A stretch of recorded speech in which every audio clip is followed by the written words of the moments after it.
लीजिए सुनिए कहानी एक टोकरी भर मिट्टी। एक टोकरी भर मिट्टी कहानी का प्रकाशन छत्तीसगढ़ मित्र पत्रिका में सन 1901 में प्रकाशित हुआ था। एक टोकरी भर मिट्टी कहानी के लेखक हैं माधवराव सप्रे। देवी प्रसाद शर्मा ने इसे हिंदी की प्रथम मौलिक कहानी माना था।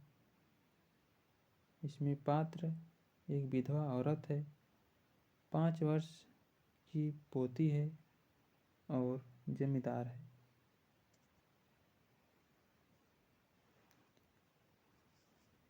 तो लीजिए सुनिए। किसी श्रीमान जमींदार की एक महल के पास एक गरीब अनाथ विधवा की झोपड़ी थी। जमींदार साहब को अपने महल का हाथा उस झोपड़ी तक बढ़ाने की इच्छा हुई। विधवा से बहुतेरा कहा कि अपनी झोपड़ी हटा ले, पर वह तो कई जमाने से वहीं बसी थी। उसका प्रिय पति और इकलौता पुत्र भी उसी झोपड़ी में मर गया था। पतोहू भी एक 5 बरस की कन्या को छोड़कर चल बसी थी। अब यही उसकी पोती इस वृद्ध काल में एकमात्र आधार थी। जब उसे अपनी पूर्व स्थिति की याद आ जाती तो मारे दुख के फूट फूट रोने लगती थी। और जब से उसने अपने श्रीमान पड़ोसी की इच्छा का हाल सुना, तब से वह मृतप्राय हो गई थी। उस झोपड़ी में उसका मन लग गया था कि बिना मरे वहां से वह निकलना नहीं चाहती थी। श्रीमान के सब प्रयत्न निष्फल हुए। तब वे अपनी जमींदारी चाल चलने लगे। बाल की खाल निकालने वाली वकीलों की थैली गरम कर उन्होंने अदालत से झोपड़ी पर अपना कब्जा करा लिया और विधवा को वहां से निकाल दिया। बेचारी अनाथ तो थी ही, पास पड़ोस में कहीं जाकर रहने लगी। एक दिन श्रीमान उस झोपड़ी के आसपास टहल रहे थे और लोगों को काम बतला रहे थे कि वह विधवा हाथ में एक टोकरी लेकर वहां पहुंची।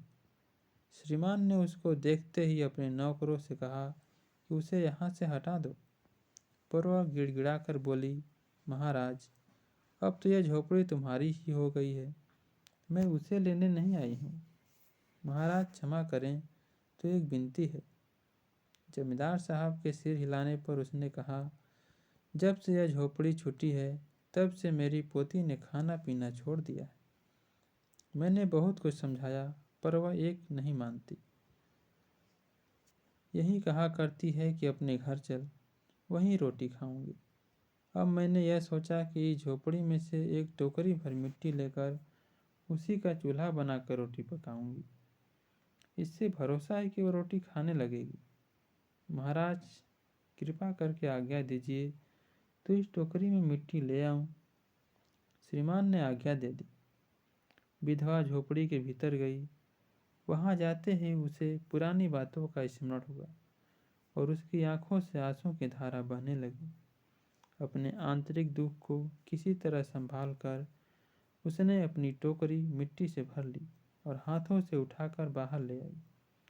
फिर हाथ जोड़कर श्रीमान से प्रार्थना करने लगी, महाराज, कृपा करके इस टोकरी को जरा हाथ लगाइए, जिससे कि मैं उसे अपने सिर पर धर लूं।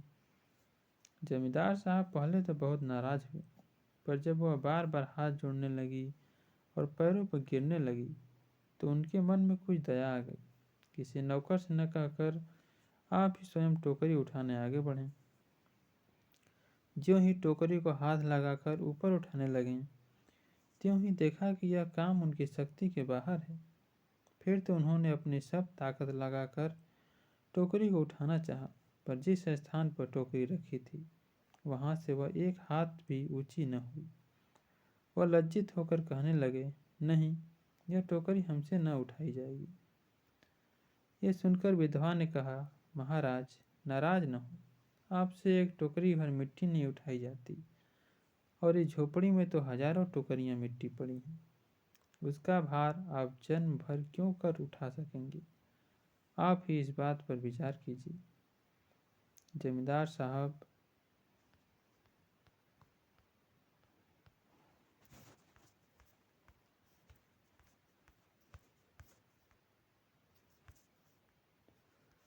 जमींदार साहब धन मत से गर्वित हो अपना कर्तव्य भूल गए थे, पर विधवा के उपयुक्त वचन सुनते ही उनकी आंखें खुल गईं। कृतकर्म का पश्चाताप कर उन्होंने विधवा से क्षमा मांगी और उसकी झोपड़ी वापस दे दी। एक टोकरी भर मिट्टी बहुत छोटी सी कहानी थी जिसका वाचन हम सब ने सुना। इस कहानी के सबसे मुख्य विषय हैं जिसमें हमको दिखाया गया है कि जमींदारी की व्यवस्था और शोषण की व्यवस्था जो है किस प्रकार से है, इसमें कहानी में दिखाया गया। इसमें दिखाया गया कि जमींदार का हृदय परिवर्तन कैसे होता है, किस प्रकार कहानी की शुरुआत में एक कठोर यथार्थ होता है, वहीं अंतिम में वह एक आदर्श में परिणत हो जाता है। इस कहानी में तत्वयुगीन सामाजिक व कानूनी स्थिति का चित्रण किया गया। अगर इसके मुख्य कथनों को देखा जाए तो कुछ कथन हैं, जैसे नहीं यह टोकरी हमसे न उठाई जाएगी, जमींदार का कथन। वृद्धा का कथन है, महाराज नाराज न हो, आपसे एक टोकरी भर मिट्टी नहीं उठाई जाती और इस झोपड़ी में तो हजारों टोकरियां मिट्टी पड़ी हैं, उसका भार आप जन्म भर क्यों कर उठा सकेंगे। इसका तात्पर्य यह हुआ कि एक टोकरी भर मिट्टी जो एक इस भार के रूप में है, जिसमें एक अपनत्व का भाव है, ममत्व का भाव है, जिसमें उस वृद्धा की पूरी जीवन की कथा है, उसके पूरे स्मृतियों का पुंज उसमें समाहित है। तो इस प्रकार यह छोटी सी कहानी और उसकी एक छोटी सी समीक्षा समाप्त होती है। धन्यवाद।